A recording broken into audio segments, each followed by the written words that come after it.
Nakahiligan namin manood ng mga pelikula nila FPJ, Robin Padilla, Cesar Montano at iba-iba pang mga pelikula na may baril-barilan. Naalala ko pa nga nung wala pa kaming TV, pumupunta kami sa kapitbahay namin na may TV tapos doon kami lahat nanonood. Siguro dahil sa mga pelikula na ito, na-amaze ako sa baril dati.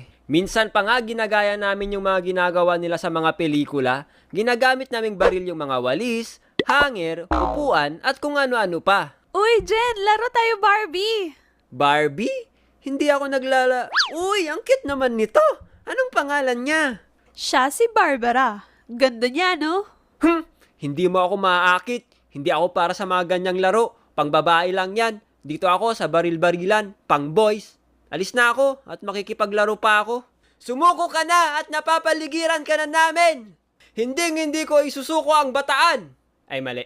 Hindi ko isusuko